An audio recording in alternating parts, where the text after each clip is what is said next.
we call on the partners of the wealthier countries to meet the financial commitments they have made.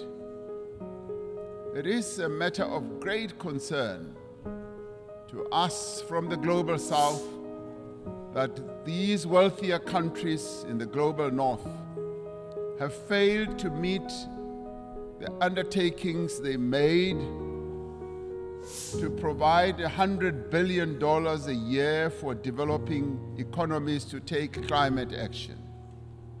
This must be changed, and the money must be made available in the interest of development.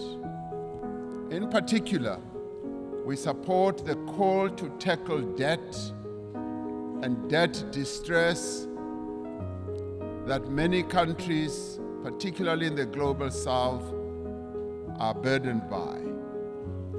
And we support the call to massively scale up affordable long-term financing to $500 billion a year and to expand contingency financing to countries that are in need.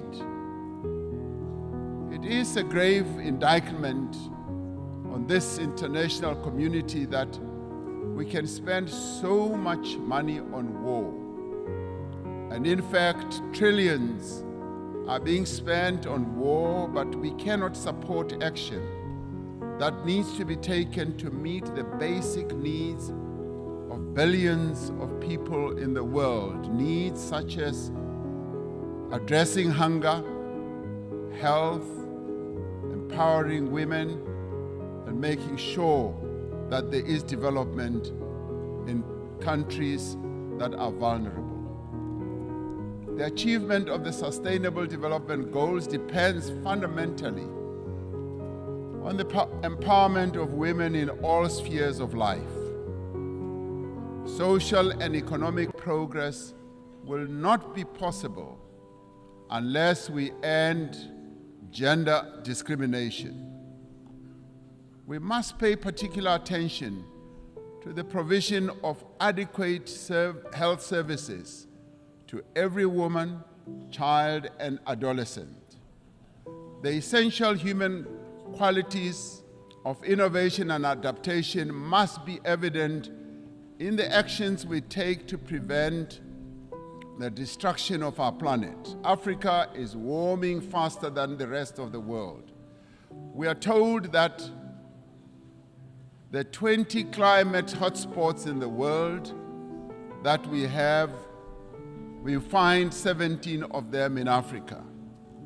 Africa is least responsible for the climate damage that has been caused, and yet it bears the greatest burden. Centuries after the end of the slave trade, decades after the end of the colonial exploitation of Africa's resources, the people of our continent are once again bearing the cost of industrialization of the North and the development of the wealthy nations of the world. This is a price that the people of Africa are no longer prepared to pay. Many countries in the North count their assets in the mineral resources that are beneath the African soil. The wealth of Africa belongs to Africans. The mineral wealth that is beneath the soil of Africa must, in the end, accrue to Africans.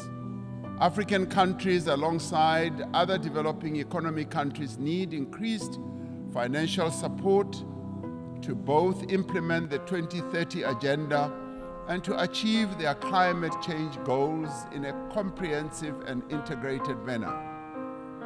We need to operationalize the Loss and Damage Fund for vulnerable countries hit hard by climate disasters as agreed at COP27. Africa has embraced this challenge.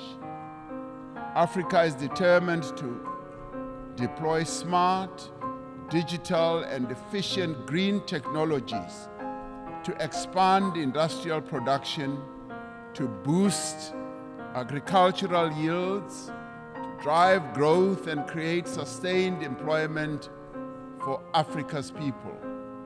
We must ensure that the voice of the African continent and the Global South is strengthened in the United Nations and broader multilateral system. All the peoples represented here in this United Nations had their origins in Africa. In Africa, they developed the tools and capabilities to spread across the world and achieved remarkable feats of development and progress. And all this was due to the skills and the talent that originated from the African continent. Despite its history, despite the legacy of exploitation, colonialism, and subjugation, despite the ongoing challenge of conflict and instability, Africa is determined and ready to regain its position as a site of human progress. The era of African development has arrived. Through the African Continental Free Trade Area, which is creating a wider, seamless trading area and also accelerated interconnectivity, African countries are mobilizing their collective means and resources to achieve shared prosperity. Through this treaty, African countries are establishing for themselves the foundation for a massive increase in trade, accelerated infrastructure development, regional integration, and sustainable industrialization. As the global community, we have the means and we have the desire to confront and overcome enormous challenges that face humanity today. As the nations gathered here in this General Assembly, let us demonstrate that we have both the will as well as the resolve to secure a peaceful, prosperous, and sustainable future for our world, but more importantly, for future generations that will follow, leaving no one behind. That is the duty that we all now have. I thank you.